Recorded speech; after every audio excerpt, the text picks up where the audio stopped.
Start your day the right way on 99.3 Nigeria Info. Nigeria Info.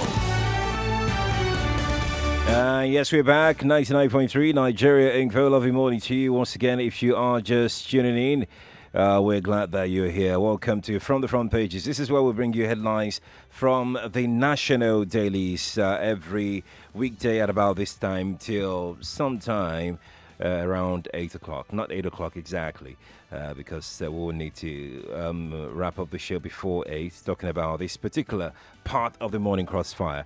In case you are just joining us, you're welcome. You can watch us live on Facebook and Twitter. Oh, yes, and of course, YouTube at Nigeria Info FM on Twitter. Feel free to follow us and drop your comments there.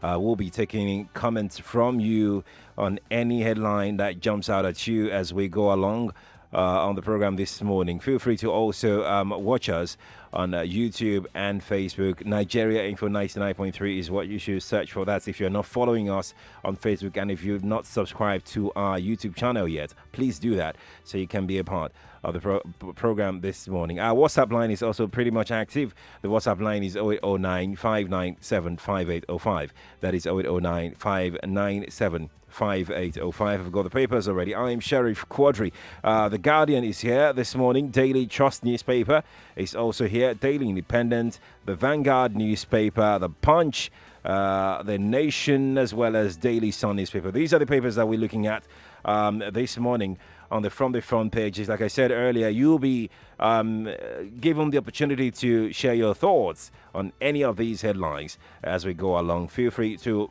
please, if you're tweeting us on any headlines at all, please put hashtag Morning Crossfire. It's very important you put hashtag Morning Crossfire so we'll be able to read your tweet. If you're dropping any thoughts on WhatsApp, make it as short as possible. The same goes for Facebook and ditto YouTube as well. So you're welcome. Again, I'm Sheriff Quadry.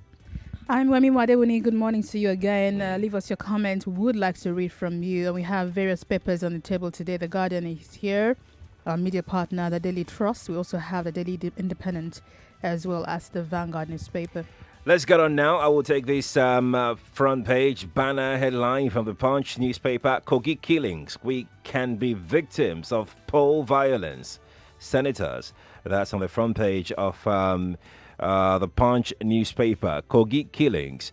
We can be victims of poll violence. The senators speaking there on the front page of the Punch newspaper. And it's also here on the front page of Daily Sun newspaper.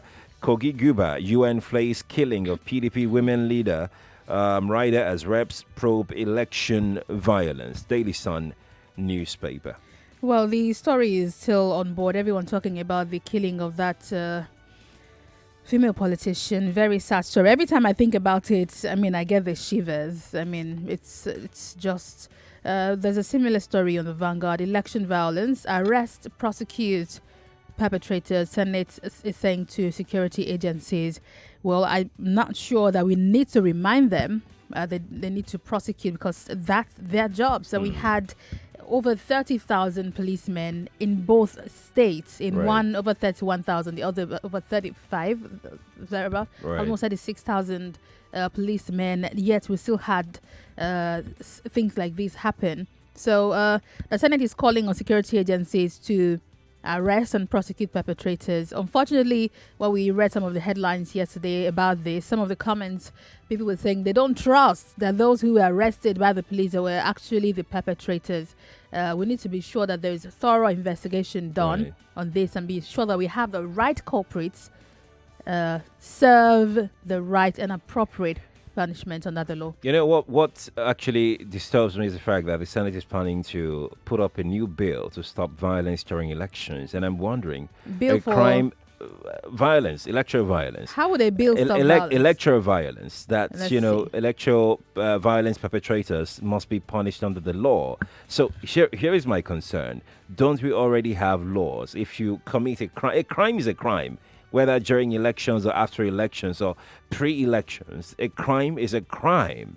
And these things are spelled out in our laws already. So why do we need separate bills? Why do we need, separate laws for electoral violence alone? That's what I don't Okay, get. this was a motion. Right. This was a motion raised by, was a point of order raised sequel to later motion titled Electoral Violence, and was sponsored by Senator George Sakibo of the PDP Rivers East, who came under Order 42 and 52 of the Senate Standing Order as amended. So it's not really a bill. It is a bill. It's here on the front page of the Punch newspaper. Senate plans bill to stop violence during elections. What? Right. The Vanguard just talks about the motion that was raised and how they urged the National Orientation It was even in our Agency. news this morning. Yeah. Okay, and the House of Reps also set up an inquiry into the alleged political motivated killings during the elections. I mean, this paper does not have a bill. So what's that bill called? Yeah, it's Electoral Violence Bill. And it aims to... Yeah, punish perpetrators of electoral violence. I'm trying not to say I'm not understanding. I need to get that out of my mouth. I've been saying it too often. I need to get it out of my mouth. But really, I'm not understanding. We have laws. We have security agents. If you're arrested, you're prosecuted. A crime is in a the crime. courts. Exactly.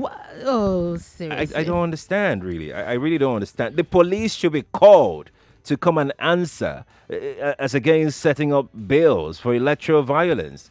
I mean, maybe I actually don't understand what this will do. It's very possible. I mean, I don't know everything. Maybe this will, effectively stop electoral violence. No, it will not. No, it will not. Maybe. The first thing that should be pushing for... I'm not just clear. No, it wouldn't stop it. The first thing I had I hope they're pushing for is to demand the electoral reforms, amendments, and then we can push for electronic voting. Let's start from there and see what we're saying. All right, let's talk about minimum wage. Front page of the Vanguard. Labour issues December 31st deadline to governors.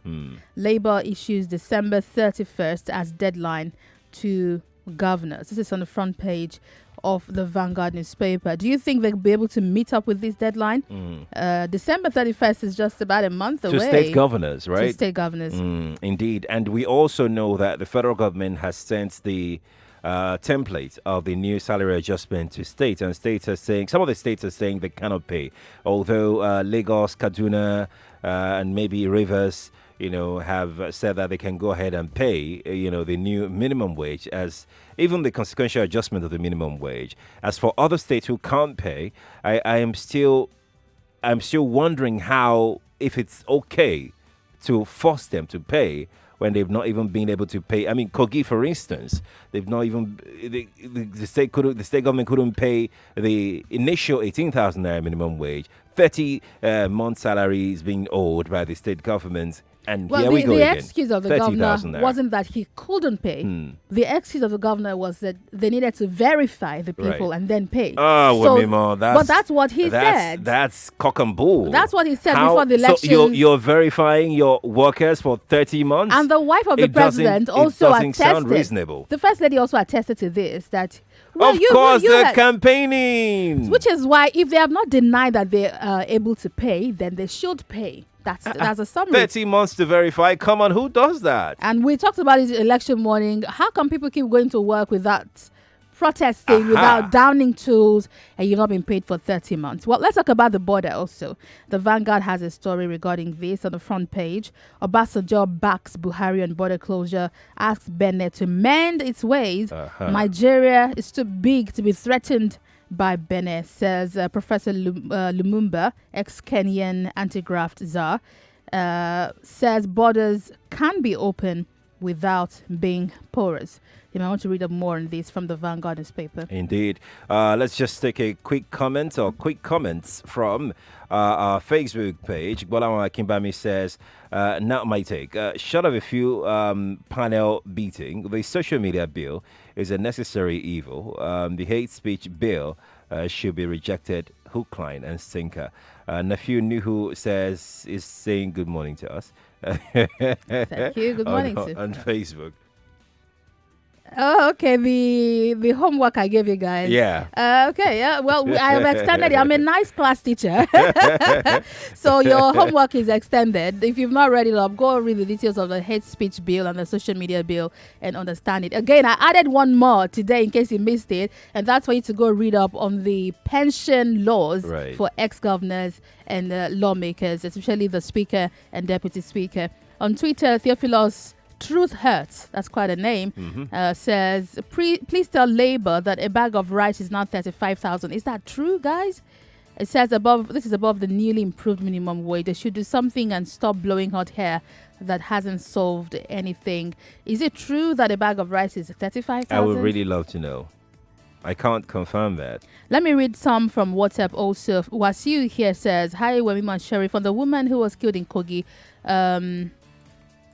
if we are in a country where there is law and order and accountability, the IG and Commissioner of Police in that state should be sacked or suspended indefinitely. Very true. In some other places, they would even have resigned by themselves with the amount of violence that we saw. We have a comment also from Austin Esquire that says, we complain of...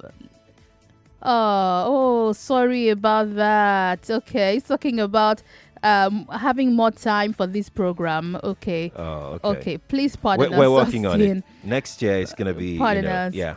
And it says we should summarize our intro so that they can have more time. Okay. We just have too much fun when we're doing the intro. Sorry about that. But we hear you. We hear you loud and clear, Austin. Right. Thank you for that. Moving on to the Nation newspaper. Lagos plans amnesty for cultists, others, churches to register. That's on the front page of the Nation newspaper. Let's take a look at that story. Amnesty for cultists in Lagos. That's quite interesting. And registration of worship centers. Let's start with that one. Lagos State government is set to register all religious bodies in the state for ease of reference, communication purposes, and to enable them participate in government programs and activities. Are those really the reasons? Okay, well, the government had an agreement with religious leaders on having a database of all churches and mosques located in the state at a stakeholders meeting with Nigeria Interreligious Council at Alausa, Ikeja yesterday. The Commissioner for Home Affairs, Mrs. Uzamat Akimbile Yusuf, laid the affairs of the religious leaders, assuring them that it was not for taxation purposes. Oh, there you go. Well, that amnesty for cultists caught my attention also. It's on the Vanguard. And it appears that the Lagos State government is also taking the approach used down south to tell, what are they called? To drop their weapons, stop fighting, come for amnesty. Remember, up north, it was also offered to bandits and it was not in the south. Terrorists. Yes, it was done also in the north. So Lagos State is saying, let me quote the governor rather. Was speaking at the State House to State correspondent at the end of the weekly security meeting with service chiefs. He said there is a program coming up, hopefully by the end of the year, to provide amnesty for cultists and people with criminal tendencies. The Security Council believes we can open up the period of amnesty for them. We want them to come forward to turn a new leaf. I don't want to use the word rehabilitate. Why not? So there it goes. But that would it's an amnesty program for repentant cultists and other criminal elements in the state. We might have the details coming up shortly. He also spoke on driving against traffic. There's an executive order on one-way drive, and it says there'll be an aggressive pursuit, would aggressively pursue for feature and arrest of commercial motorcyclists, quad Okada, and vehicles. Okada is now restricted to some areas, and they must comply with the traffic laws. There you go. There's a thing about amnesty, and it's been criticized. It has its good side, and it's bad side as well. Because, I mean, if you're trying to take people away from cultism, how about the crimes they've committed? How about those people that have been aggrieved, by their activities? What are you doing to those people? You can't just say that you're pardoning these people and forget about those that have been erred, those that have been, wronged through their own activities. And then another thing is, are we rewarding crime? indirectly If you ask in me, the name of amnesty. I think we have a lot of amnesty programs going on because Right. the government is unable to tackle insecurity. So when you're unable to tackle insecurity, when you're overwhelmed by it, then you're Right. begging the other party to please drop their arms in offer for a plea or a pardon. You know, it So- happened in the north as well, where Yeah. a state governor went to go and meet Bandits. and negotiate with bandits, and that actually, brought about some level of sanity in the state. Those kidnapped were released. So you pay what it then looks like is you're paying these people. So it's two-edged. Some would argue that the level of insecurity would reduce, Right. but on the other hand, other people would see, it pays to go into crime and then Right. go to Right. amnesty. So Right. I'll just commit some crimes and then drop my guns and say amnesty, and then I'll be paid, I'll be trained, I'll be given a job, I'll be put on salary. So, but what do you make of the amnesty plan by the Lagos State government? You can reach us on Twitter at Nigeria Info FM. WhatsApp, oh goodness, I'm trying to get the WhatsApp up again. That's 08095975805. I have one here from Patrick Neye Ikebuna. He says, amnesty for criminals will keep promoting criminality. Then tell me why persons with criminal tendencies not prevail. That's a good question, really. Why won't they want to go into it if we're giving amnesty? It's a very valid question. It's a big question, really. Well, you can see other stories that might interest you today. The Senate is speaking tough on kidnapping. Kidnappers to get life jail, rapists in for 12th time. That's the headline of the Daily Trust. The Vanguard also has a similar story. Senate seeks life jail for kidnappers. Life jail for kidnappers. The Daily Independent also reports this. Senate endorses life jail for kidnapping, strengthens rape laws. That's coming in from the Daily Independent. I'm interested in the rape law. Let me see. Page 5 of the Daily Independent. So I can't understand it when they tell me to go to page 5 and I can't find it on page 5. So this is page 5. Okay. And It's not there. it's not there. Yeah. Welcome to Nigeria. Mistake, I guess. Yeah. The Nation newspaper, why Jonathan is angry with PDP, the presidency. I mean, it's so ironic that the presidency is the one explaining why. Oh, you didn't What see is that happening press in the release. PDP? Actually, the spokesperson for that press release sounded really angry. It had an angry and offended tone. Right. Like, why would people even say there's a connection That's between Garba Shehu. Yes, it had an offended tone. Right. That press release. Right. I could almost see the face of the person writing it. It looked like it was red in the face when he wrote it. Like, there is no connection, and you guys should stop trying to find a connection where there's not. That's what they're saying. It all started when there was a particular report. I think Daily Trust, I'm not clear yet, please pardon me, that put out an infographics on why the PDP might just be angry at Jonathan. And they mentioned that he visited the presidency. He failed to appear or support the governorship candidate of the party in the state, that the APC candidate visited Jonathan's mother, and Jonathan's mother blessed the candidate. And the paper just, listed all of these things. Jonathan's on mother the is front not page Jonathan. Jonathan's of the mother paper. has a right to be in any political party she wants to. Right. She's an individual by herself. So if that's a connection, I think it's a very poor connect. And Jonathan is a former president of the country. So anything could have led to him visiting, Aso Rock, not because of the elections in Bielsa, because some people are saying that he reached a bargain, he reached a deal. And he not denied not to be doing that. investigated. So really, that's politics. Yeah, And well. to my knowledge, to the best of my knowledge, I've not heard anything from PDP's quarters. Well, So Jonathan has spoken. Right. Remember, it was a PDP governor that, a PDP person that fingered Jonathan. Right, So, right. but the PDP itself has The not party, spoken as right. a party.